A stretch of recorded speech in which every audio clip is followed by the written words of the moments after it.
माही coaching centre channel में आपका स्वागत है।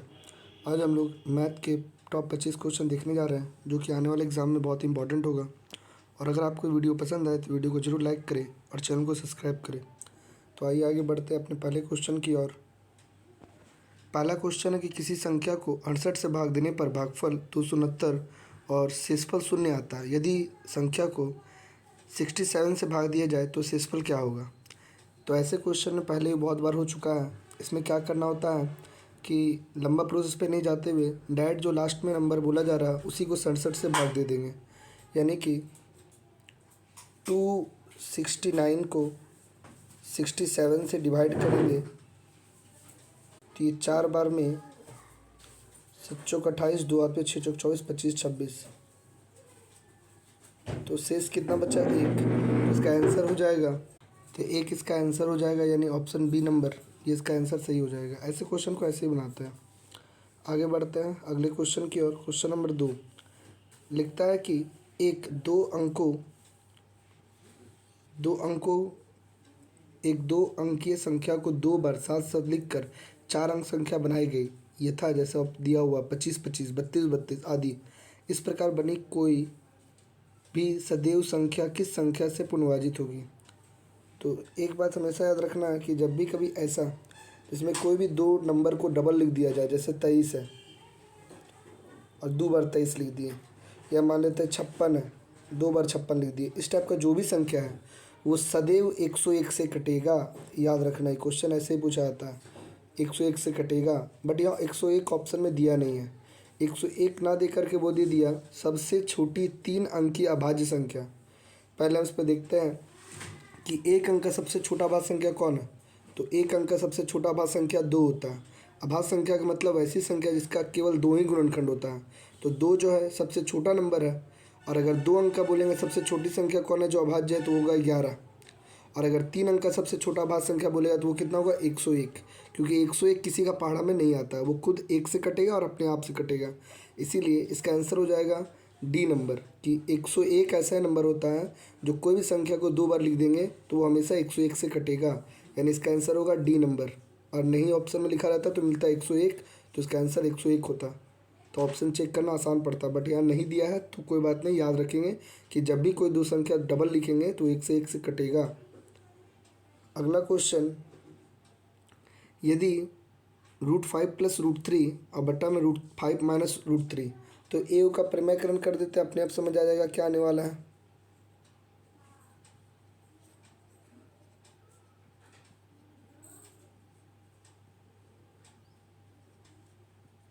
परिमेयकरण ऐसे ही करते हैं कि नीचे वाला जो साइन होता है उसका उल्टा से दोनों को गुना कर देते हैं, तो ये a + b का होल स्क्वायर आ जाएगा।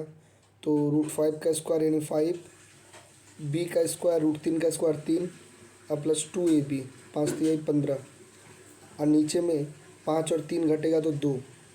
अब यहाँ पर हम कॉमन लेके काट दे तो 8 में से अगर 2 कॉमन ले लेंगे तो अंदर बचेगा 4 + √15 और बटा में 2 2 कट गया, यानी कि पूरा सॉल्यूशन क्या मिला। तो सॉल्यूशन हम लोग को मिल गया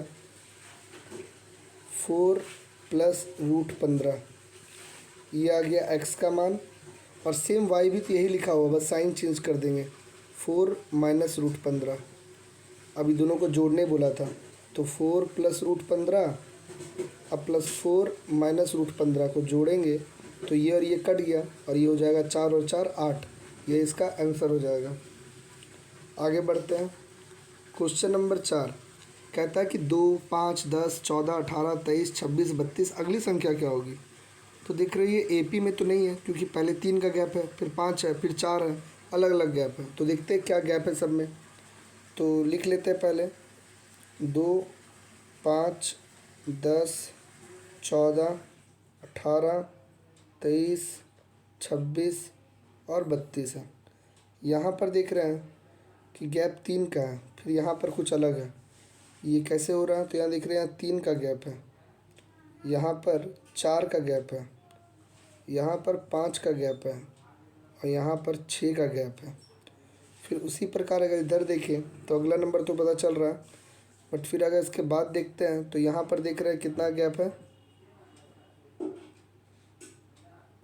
2 5, यहाँ पर देख रहे हैं कि ई दोनों के बीच में 5 का गैप है, फिर यहाँ पर 4 का गैप है, यहाँ 3 का गैप है, तो अब 2 का गैप होगा।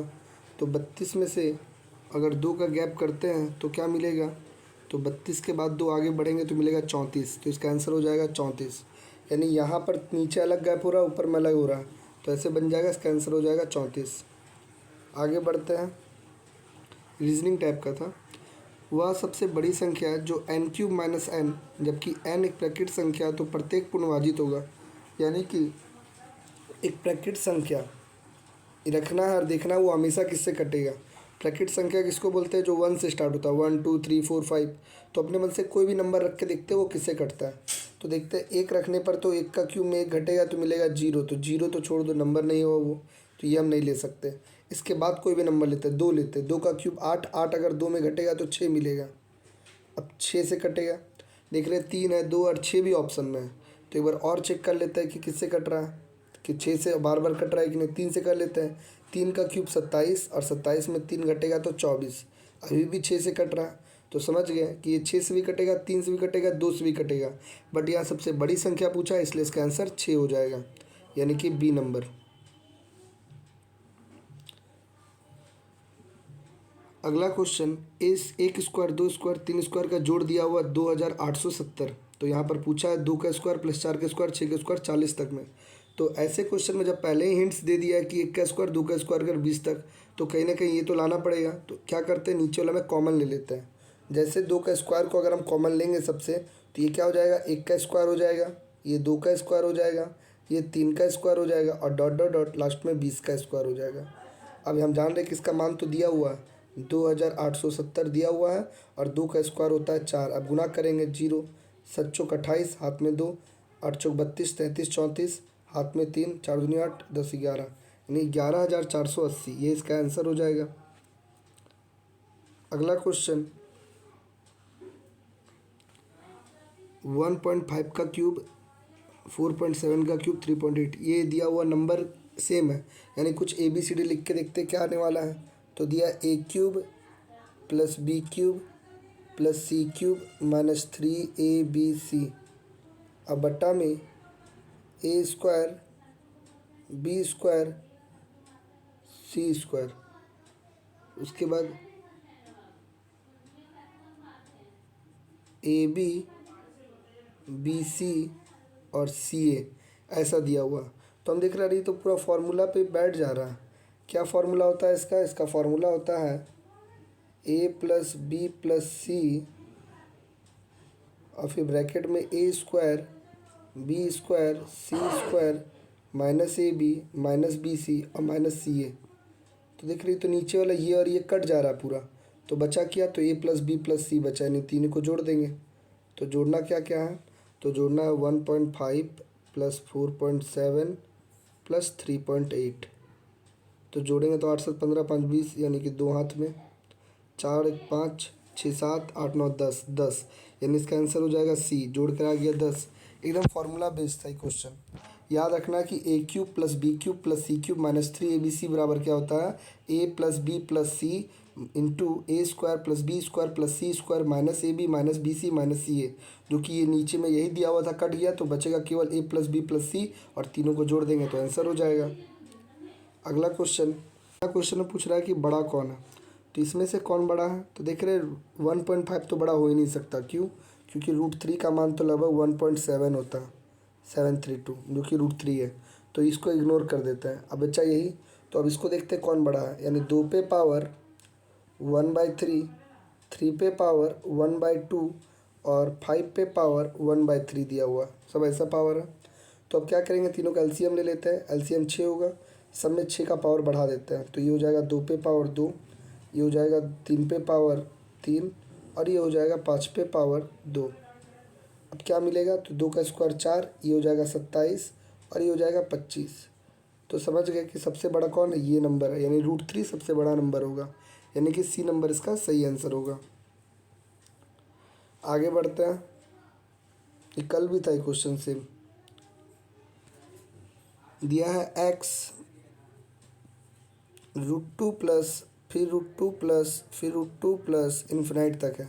ऐसा क्वेश्चन में कुछ नहीं, केवल दो को ऐसा तोड़ेंगे जो कंटिन्यू नंबर पे मल्टीप्लाई हो, जैसे कि 1 2, 1 × 2 ऐसे तोड़ सकते हैं। अगर यहाँ पर प्लस का साइन है तो बड़ा वाला आंसर होगा, और अगर माइनस का साइन होता तो छोटा वाला आंसर होता, इसलिए इसका आंसर हो जाएगा 2। जैसे कभी कि 42 माइनस 42 माइनस 42 माइनस ऐसे दे दें, तो 42 को हम लोग कैसे तोड़ सकते हैं, तो 6 और 7 में। यहाँ माइनस का साइन है इसलिए 6 आंसर हो जाएगा, प्लस का साइन रहता है यहाँ पर तो 7 आंसर हो जाता। ऐसे बनाते हैं इसको।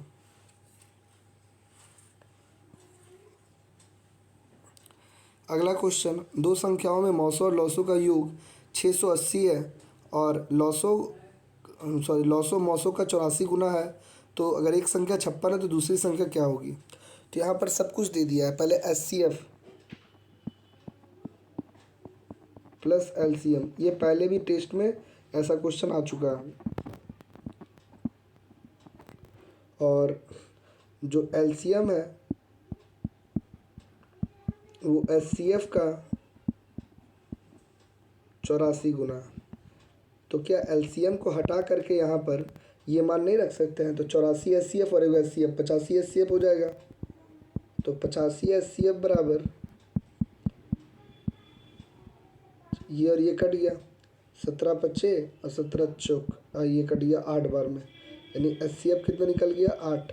और अगर 8 यहाँ रख देंगे तो LCM भी निकल जाएगा। अब जानते हैं हम लोग फॉर्मूला कि पहली संख्या दूसरी संख्या बराबर HCF गुना LCM। अब इस पे बैठा देते हैं। तो यहाँ पर पहली संख्या हमको दिया हुआ है, पहली संख्या 56, एक संख्या, तो 56 गुना x, और HCF मेरा निकला 8 और LCM 8 गुना कितना लिखे थे, तो LCM मेरा 84 HCF था, 8 गुना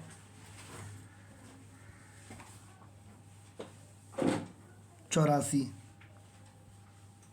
गुना करने दरकार नहीं, भी रहने देते हैं। 8 सत्ते 56 और 7 एकम 7, 7 दूनी 14, ये हो गया 12 8 96। तो बोल सकते हैं कि दूसरी संख्या कितनी होगी, 96 हो जाएगी। ये क्वेश्चन पहले भी आया हुआ है।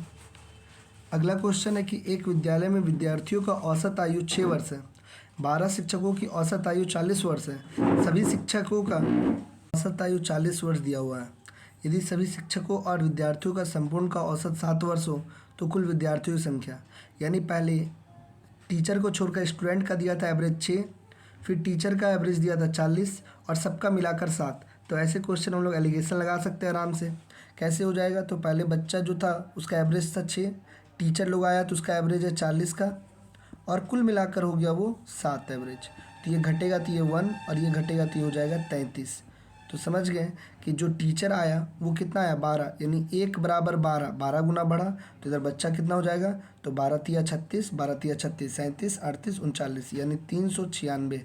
तो पूछा है कि विद्यालय में कुल कितने विद्यार्थी, तो कुल विद्यार्थियों की संख्या ज्ञात कीजिए। तो विद्यार्थी पूछा है तो विद्यार्थी हो जाएगा 396, ये इसका आंसर हो जाएगा। क्वेश्चन को पढ़ के समझना है कि एलिगेशन इसमें कैसे लग रहा है। तो पहले तो स्टूडेंट का दिया था, फिर टीचर का दिया, फिर संपूर्ण का दिया है, तो आराम से एलिगेशन लगा सकते हैं। अगला क्वेश्चन, यदि ए की आय का 10%, यानी क्या बोल रहा है कि ए का 10%, बी का 15% और सी का 20% आपस में बराबर है, सबका परसेंट कट गया, ये 2 बार में, ये 3 बार में, ये 4 बार में, तो 2A 3B और 4C। अब ये तो इसका रेशियो नहीं है, रेशियो लाने के लिए या तो LCM लेके बनाएंगे या तो फिर A को हटा करके B और C का मल्टीप्लाई करके कर सकते हैं। तो LCM लेते हैं, 2 3 और 4 का LCM होगा कितना 12, तो 2 से अगर 12 को डिवाइड करेंगे तो A का निकल जाएगा रेशियो 6, B का निकल जाएगा 4 और C का निकल जाएगा 3। अब तीनों का रेशियो मालूम है, किसका पूछा है, B का, तो फिर हम लोग आराम से पैसा बांट सकते हैं। कैसे बांटेंगे, तो जिसका पूछा है उसको ऊपर, कुल रेशियो को नीचे, इनटू पैसा। पैसा कितना दिया हुआ 7800, 13 छक 78, 6 चौक 24, तो 2400 इसका हो जाएगा आंसर। समझ आ गया होगा।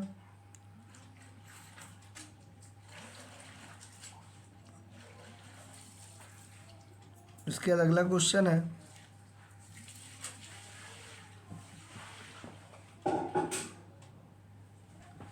यदि x अन्य संख्या y से 10% कम है तथा y 125 का 10% अधिक है, यानी y क्या है, तो y के बारे में बोला गया वो 125 से 10% अधिक है, यानी इतना है। और x जो है y से 10% कम है, यानी क्या है, वो 10% कम है। इसके बाद इसमें बोल रहा है कि x y से 10% कम है, तो y जितना है उससे 10% कम कर देते हैं, यानी 90% होगा। तो y तो दिख रहा है कि y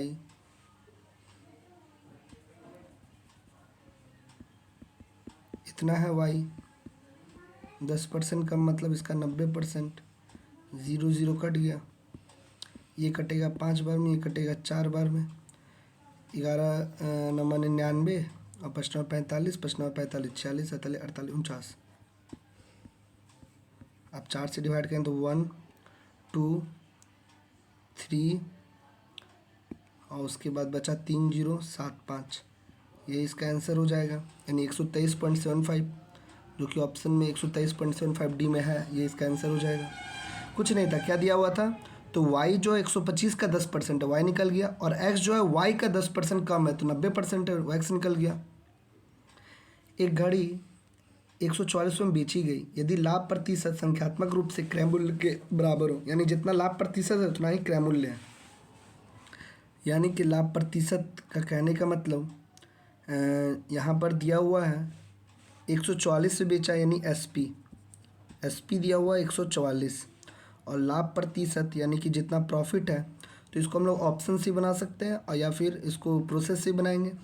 तो लाभ प्रतिशत क्या दिया हुआ, तो मान लेते लाभ प्रतिशत x है और CP भी x है, दोनों सेम है। तो हम लोग जानते हैं कि लाभ प्रतिशत बराबर लाभ कैसे होता है, तो 144 माइनस एक्स बटा CP गुना 100 ऐसे होता है। फिर देख सकते हैं कौन सा ऑप्शन सेट कर रहे हैं यहाँ पर, जैसे 72 को रखेंगे तो 72 में अगर हम करते हैं तो 72 नहीं आएगा, 80 इसका रखने से आंसर आ रहा है, 80 है। और यहाँ पर 80 में अगर इसको घटाएंगे तो कितना मिलेगा, 64 बटा 80 और गुना 100, तो ये कटेगा 5 बार में, ये 4 बार में, ये कट जाएगा 16 बार में, 16 बचे 80 बराबर आ गया, तो ये इसका आंसर हो जाएगा, क्योंकि ये द्विघात समीकरण होगा। इसका 2 आंसर आने वाला है, बट ऑप्शन में एक ही दिया है, तो हम लोग इसको ऑप्शन से बनाएंगे, आसान पड़ेगा।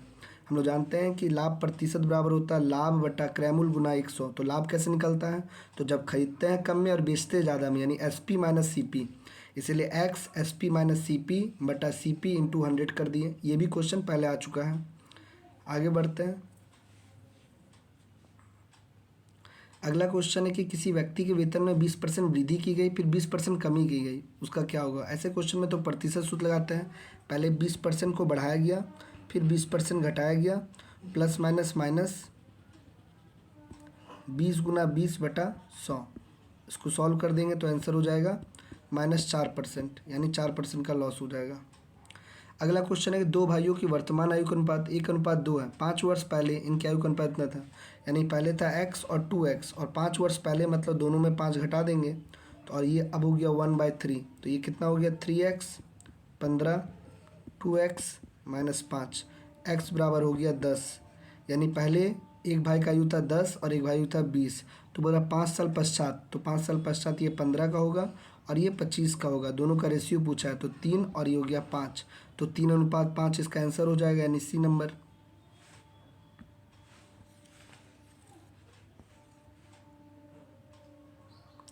इसके बाद A ने 45 रुपये निवेश करके व्यापार आरंभ किया। कुछ समय बाद B ने इतना रुपये निवेश करके साझेदार बन गया, यानी A लगाया अब B लगाया। A लगाया 45,000 से 45 लिख दे रहे हैं, और ये लगाया 54,000, और दोनों ने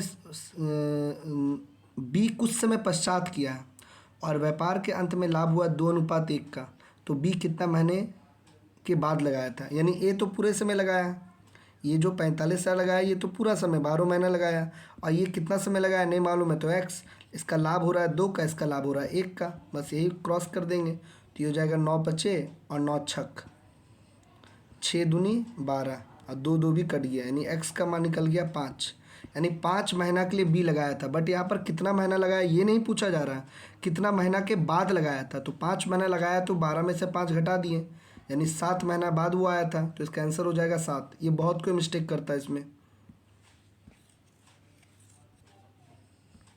अगला क्वेश्चन है कि व्यापार की ब्याज की प्रभावी वार्षिक दर जो अर्धवार्षिक रूप पर दे 6% की नामांकित दर पर मेल खाती हो। यानी पहले हम 6% बोले थे, लेकिन वो अर्धवार्षिक कर दिया जाए तब कितना परसेंट लगेगा। तो हम लोग जानते हैं कि सीआई में क्या होता है कि पहले अर्धवार्षिक मतलब हो गया 3, 6 जो था वो 3 बन जाएगा। अब 3 करके 2 बार ले रहा है, तो ये साधारण ब्याज तो है नहीं जो 3 और 3 6 होगा, तो इसको हम लोग प्रतिशत सूत्र से बनाएंगे। कितना हो जाएगा, तो +3 +3 +3 गुना 3 बटा 100, तो ये हो जाएगा 6.09। ये इसका आंसर हो जाएगा 6.09। जब भी कभी साधारण ब्याज में जो रेट होता है वो हर साल सेम बढ़ता है, इस साल 10 है तो अगले साल भी 10 होगा, फिर 10 होगा तो 30 3 साल में। बट अगर सीआई में बोलेंगे तो पहला साल 10 है, दूसरा साल 10 नहीं, 10 और 10 को प्रतिशत सूत्र से इस्तेमाल करेंगे तो वो 21% हो जाएगा 20 के जगह पर। तो यहाँ भी वही हुआ। अगला क्वेश्चन, कितने समय में 72 रुपये 6.4% वार्षिक साधारण ब्याज की दर से 81 रुपये हो जाएगी ना। यानी कि अमाउंट दिया हुआ प्रिंसिपल था कितना रुपया, तो 72 और अमाउंट बोल रहा है 81, तो ब्याज निकल जाएगा एसआई कितना निकला, तो घटा देंगे तो 9 रुपया निकल गया। और रेट मेरा दिया हुआ 6 24 25/4 और पूछा जा रहा है टाइम, तो आराम से निकाल सकते हैं। एसआई बराबर यानी 9 बराबर PR टी निकालना है और बट्टा में 100, तो ये 4 बार में कट गया। और ये 4 से काटेंगे तो 4 एकम 4 और 4 8 32, और ये इससे 2 बार में कट जाएगा, 2 इससे 2 बार में कट जाएगा, टी बराबर आ जाएगा 2 साल। ये इसका आंसर हो जाएगा। समझ आ गया होगा। अगला क्वेश्चन, किसी वार्षिक ब्याज की दर से इतना रुपये चक्रब्याज से 2 वर्ष में इतना हो जाएगी, यहाँ भी हो जाएगी। यानी कि पी दिया हुआ है कितना रुपया, तो 2304, और अमाउंट दिया हुआ है कितना 2500, और टाइम दिया हुआ 2। अब रेट पूछ रहा था, हम लोग जानते हैं कि सीआई में ए बराबर P 1 + R/100 पे पावर T, तो ये हो गया 2500 2304, ये हो जाएगा 1 + R/100 पे पावर 2। अब इसको अगर हम लोग सॉल्व करते हैं तो ये हो जाएगा 2500 बटा 2304, या 1 + R/100। स्क्वायर को हटाएंगे तो यहाँ पर रूट हो जाएगा। तो हम लोग जानते हैं कि जो 2500 होता है वो 50 का होता है, और ये 2304 जस्ट उसका थोड़ा नीचे है, तो क्योंकि ये 8 8 64 यानी 48 का होता है। और ये हो गया 1 + 1 भी अगर एलसीएम ले ले तो इतना आ जाएगा। बस इसी को सॉल्व करेंगे तो आंसर आ जाएगा। देखते हैं क्या आएगा इसका सॉल्व करने पर। तो ये हो जा रहा है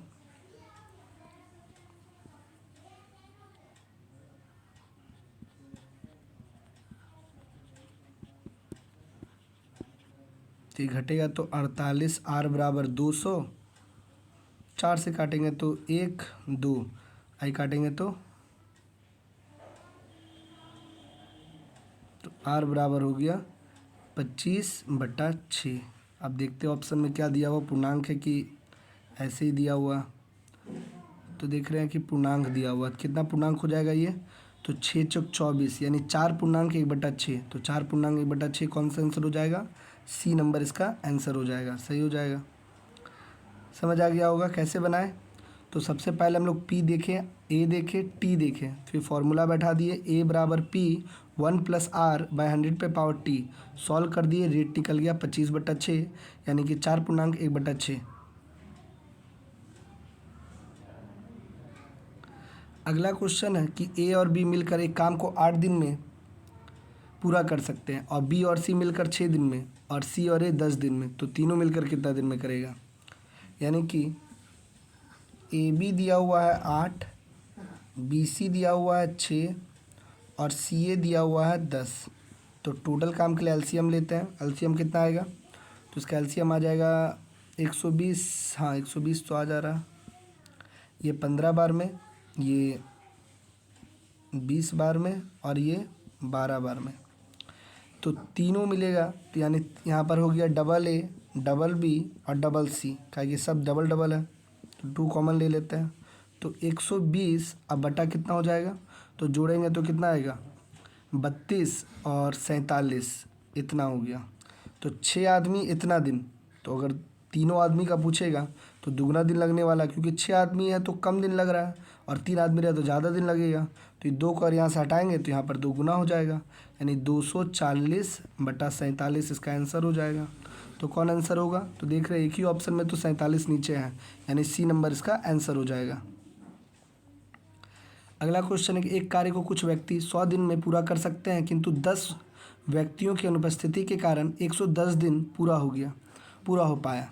यानी पहले वो एक्स आदमी था और सोचा था 100 दिन में काम कर देंगे, बट 10 आदमी अनुपस्थित है, यानी कितना आदमी काम कर रहा है, तो x माइनस 10, जिससे काम करने में 110 दिन लग गया।